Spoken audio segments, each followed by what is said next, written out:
just try to get through the day, never writing anything down, never keeping track of their progress along the way, never really knowing if they are doing all they can to reach their goals, to drive their ambition. But gifted people learn to get from the day. They don't let a day end without picking up some valuable experience, some emotional content, some idea that may positively affect their future. To get the most from a day, to learn the most from a day, you need to be able to reflect on the day. And how can you reflect on a day unless you record it in history? How can you possibly reflect on a week unless you can look back and analyze it? How can you learn from past mistakes and bask in the past successes unless you write it all down? There's something magical in writing out a problem. It's almost as though when you start writing it out, you start figuring out ways to make it work. Perhaps the magic is that when you write it down, you can now be objective. You can start to see objectively where you fit into the picture. You can start to see if you are being responsible, if you are being self-reliant.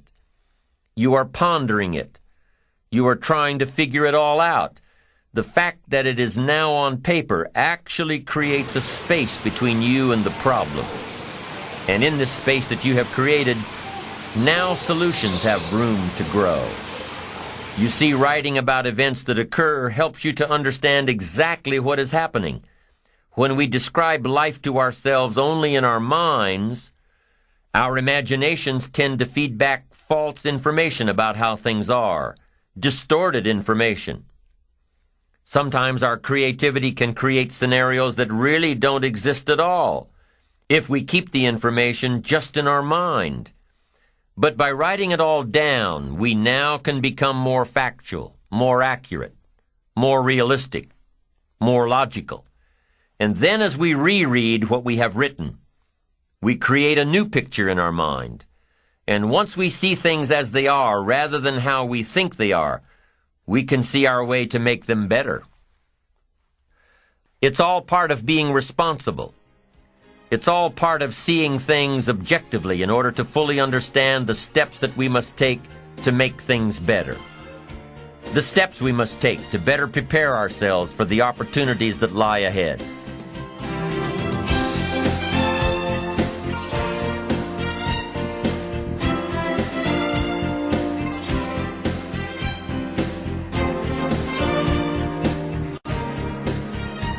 Now let us turn to those times when you thought you were prepared, and things just didn't work out. Let's take a few minutes to talk about the importance of knowing yourself enough to be your best cheerleader. You know, when you thought you were doing what you were supposed to do and were misinformed, the times you thought you had it all laid out and it just didn't work, the times when you burned the midnight oil day after day and it didn't seem to help, it didn't seem to change the end result.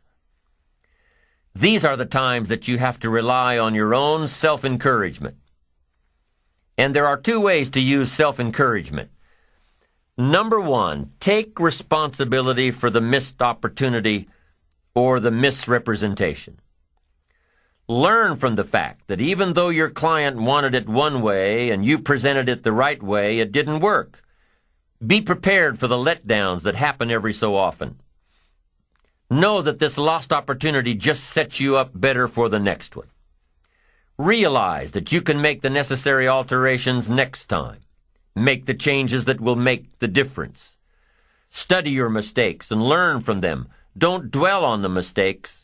Acknowledge them. Learn from them. Encourage yourself that you're smarter than your bank account leads you to believe. The second way to use self-encouragement, remind yourself that you're bound to get better.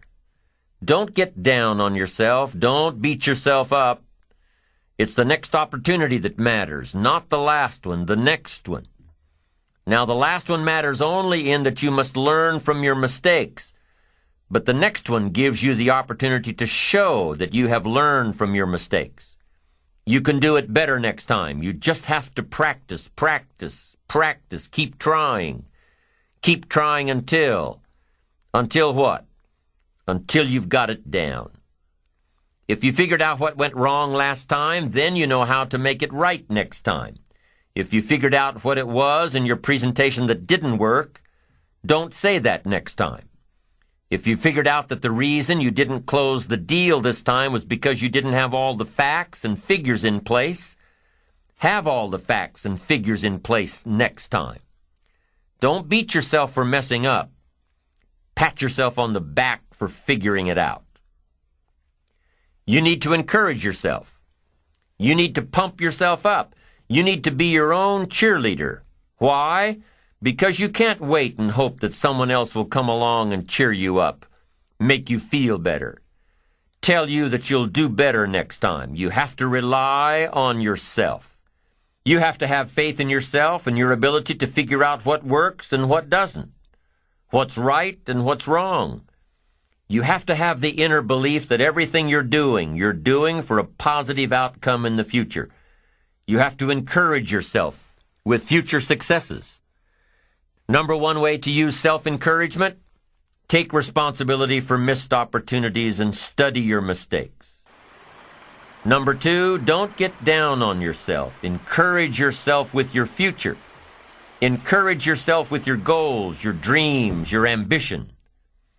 Knowing that you've got a plan, knowing that you're taking the right steps, knowing that you're going to do it until.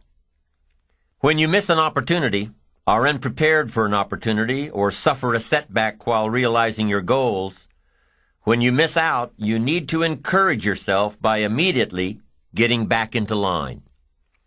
There's an old cowboy saying, fall off a horse 7 times, and you're a real cowboy. If you fall off a horse, get right back on. If you fall off track, get right back on. If you fall away from your disciplines, get right back to them. If you fall out of habit, get back into the habit. If you fall off, get back on. If you fall off the horse of habits or disciplines or progress. If you fall off the horse, get back on. It may be hard, it may be a bit frightening, but get back on. Keep your ambition alive and active and well. We must all suffer one of two pains, the pain of discipline or the pain of regret. If you don't spend an ounce of discipline, you'll most likely suffer tons of regret. Discipline weighs ounces, regret weighs tons. It's much easier to be disciplined and have the money than to try to rationalize why you don't. I'm telling you, better a few disciplines than a lack of dignity. Don't wish for less problems, wish for more skills. Don't wish for less challenge, wish for more wisdom. Don't wish for it to change out there. Develop yourself to the point that you can truly and totally rely on yourself. Develop yourself into self-reliance, the second part of building your ambition. Self-reliance, self-responsibility, counting on yourself, believing in yourself, doing it yourself, disciplining yourself. And now we're ready to move on to the third principle of building your ambition, which is self-discipline. I'll meet you on side 5.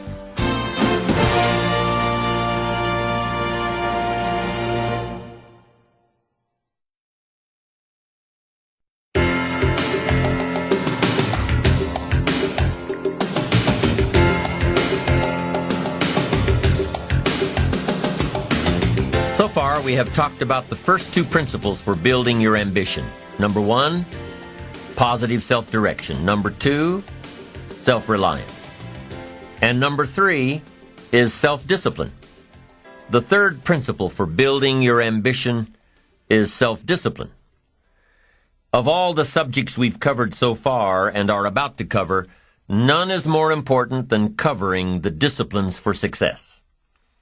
What's at the core of achieving the good life? The major key to the good life. The major key is not in learning how to set goals. It is not in learning how to better manage your time. It is not in mastering the attributes of leadership. Every day in 1,000 different ways, we are trying to improve ourselves by learning how to do things. We spend a lifetime gathering knowledge in classrooms, in textbooks, in experiences. Now, if knowledge is power, if knowledge is the forerunner to success, then why do we fall short of our objectives? Why, in spite of all our knowledge and in spite of our collective experiences, do we find ourselves aimlessly wandering, settling for a life of existence rather than a life of substance? There may be many answers to this question. Your answers may be different than your associates or your spouses or your friends. While there may be many answers to this question, the fundamental answer is the absence of discipline. Applying all that we know. That's the key word, discipline, self-discipline. We might add one more word here, consistent. Consistent self-discipline. It doesn't really matter how smart you are or how much you know if you don't use it. It doesn't really matter that you graduated magna cum laude if you're stuck in a low-paying job. It doesn't really matter if you attended every seminar that comes to town if you don't apply what you've learned. Better than knowledge is applied knowledge. And once we've applied our knowledge, we must study the results of that process. Apply our knowledge, study the results. Refine our approach. Finally, by trying and observing and refining and trying again, our knowledge will inevitably produce worthy results, admirable results. And with the joy and results of our efforts, we continue to apply, to learn, to observe, to fuel our ambition with the positive reinforcement of continued progress. Pretty soon, we'll find that we're swept into a spiral of achievement, a vertical rise to success. And the ecstasy of that total experience makes for a life of triumph over tragedy, dullness, and mediocrity. But for this whole process to work for us, we must first master the art of discipline, self-discipline, consistent self-discipline. It takes consistent self-discipline to master the art of setting goals, to master the art of time management, to master the art of leadership, to master the art of parenting and relationships. If we don't make consistent self-discipline part of our daily lives, the results we seek will be sporadic and elusive. It takes a consistent effort to truly manage our valuable time, or we'll be consistently frustrated. Our time will be eaten up by others whose demands are stronger than our own. It takes discipline to conquer the nagging voices in our minds, the fear of failure, the fear of success, the fear of poverty, the fear of a broken heart. It takes discipline to keep trying when that nagging voice within us brings up the possibility of failure. It takes discipline to admit our errors and recognize our limitations. The voice of the human ego speaks to all of us. Sometimes the voice of ego says that we should magnify our value beyond our results. It leads us to exaggerate, to not be totally honest. It takes discipline to be totally honest, both with ourselves and with others. Be certain of one thing.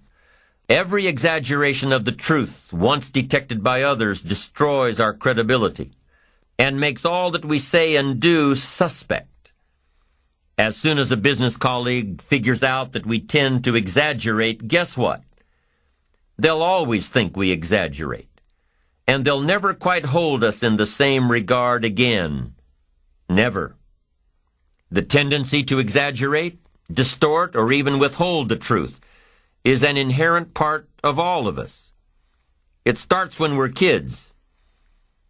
Johnny says, "I didn't do it. I didn't do it."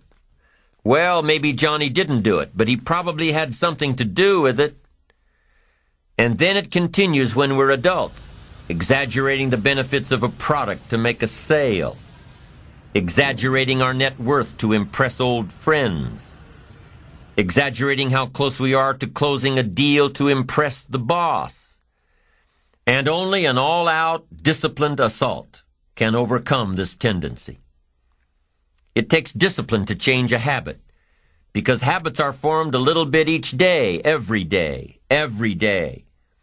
Once habits are formed, they act like a giant cable. They act like a nearly unbreakable instinct that only long-term disciplined activity can change. We must unweave every strand of the cable of habits slowly and methodically until the cable that once held us in bondage becomes nothing more than scattered strands of wire. It takes the consistent application of a new discipline, a more desirable one to overcome one which is less desirable. It takes discipline to plan. It takes discipline to execute our plan.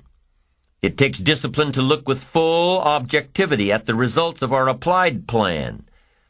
And it takes discipline to change either our plan or our method of executing that plan if the results are poor. It takes discipline to be firm when the world throws opinions at our feet. It takes discipline to ponder the value of someone else's opinion when our pride and our arrogance leads us to believe that we are the only ones with the answers. With this consistent discipline applied to every area of our lives, we can discover untold miracles and uncover unique possibilities and opportunities.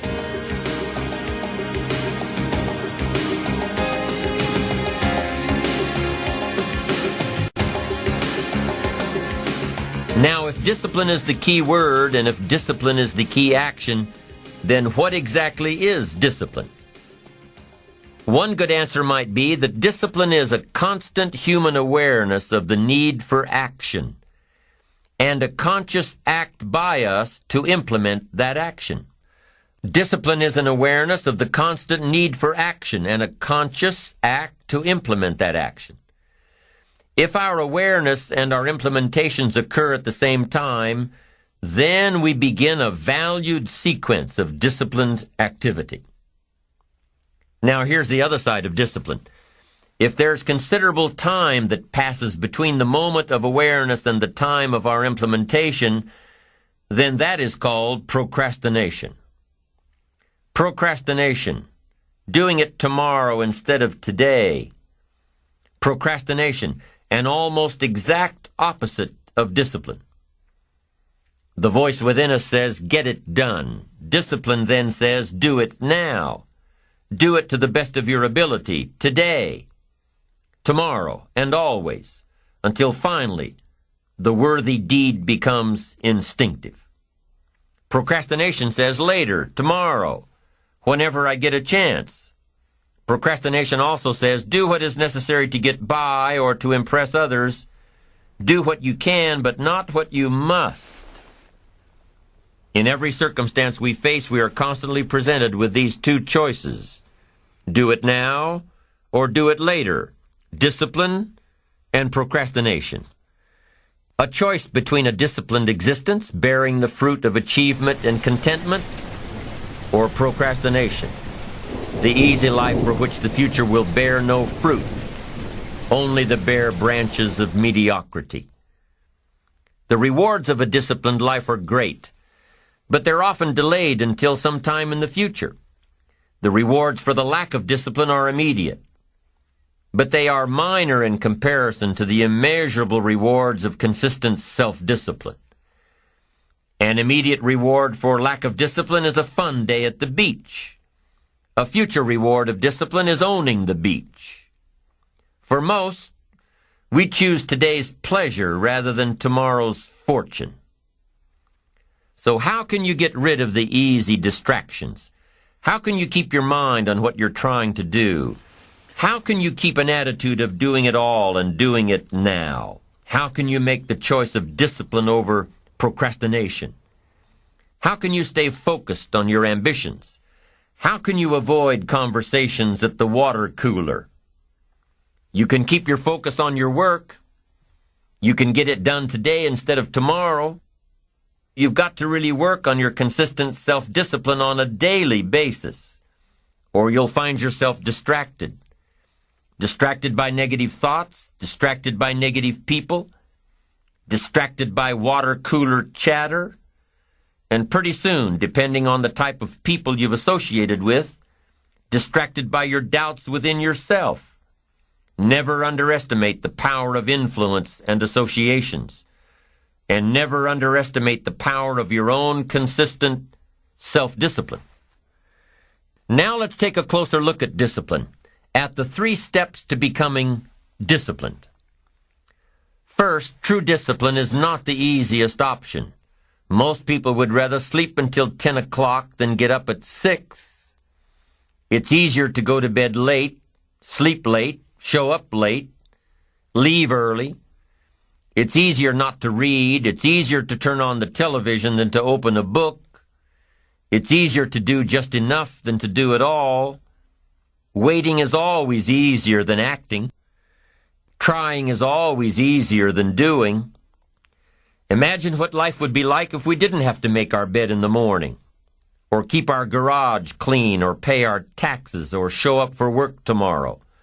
Wouldn't it be fascinating if we didn't have to do these things? Wouldn't it be fascinating? What do you suppose would become of us? You're right, not much. For whatever the reason, the system we live in and contribute to is designed to make the easiest things in life the most unprofitable. Profitable seems to be the most difficult. Our world is and always will be a constant battle between the life of ease and its momentary rewards and a life of discipline and its far more significant rewards. Each has its own price, the price of discipline or the price of regret. We will pay one or the other. What we wish we had done is the voice of regret, speaking in a sorrowful tone at a time when there is no going back. This is regret. No second chance. No, what would I do differently? Choose one or the other, but both will have their price, the price of discipline or the price of regret. One costs pennies, the other a fortune. Dostoevsky said, "There are hundreds of young men who would die for the truth, but very few who would spend 5 years studying to know what the truth is." Dying for the truth is much more dramatic than the discipline of studying it one little piece at a time, one day at a time, 1 month at a time. But in the big picture, is dying for the truth really easier than adhering to the daily disciplines? The first lesson of discipline is that it isn't the easiest option. The second lesson of discipline is that it's a full-time activity. And we've said that the best form of discipline is consistent self-discipline. You see, the discipline that it takes to make your bed every day is the same discipline necessary for success in the world of business. The discipline to organize your garage is the same discipline to organize your business. All disciplines carry through to affect all parts of our lives. If we're disciplined in just one area and lazy in another, guess what? Pretty soon, the lazy side will creep in and destroy the disciplined side.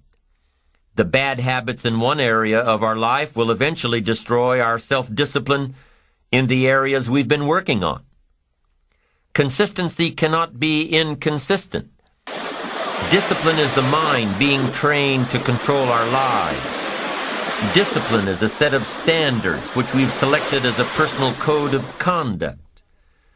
Discipline is imposing on ourselves the requirements for honoring these standards. Once we've adopted these standards of behavior and conduct, we're committed to honor them. And if we don't, then there can be no disciplined activity. We find ourselves announcing our standards to our relatives, our friends, our associates. We shout our beliefs and condemn those who believe any differently, but then we don't walk the talk.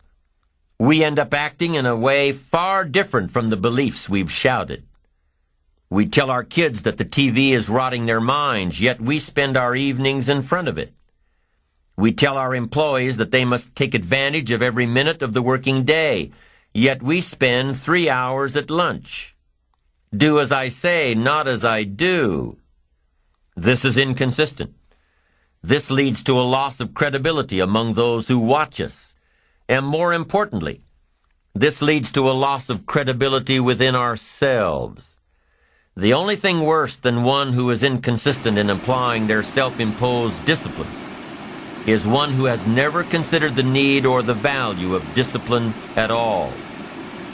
These people seem to wander aimlessly, changing procedures, changing standards, changing loyalties, and shifting frequently from one commitment to another, leaving behind a trail of broken friendships, unfinished projects, and unfulfilled promises, all because of a discipline that was either non-existent or imposed so infrequently that it was ineffective. Here's the third step to becoming consistently self-disciplined. Number one is realizing that discipline isn't the easiest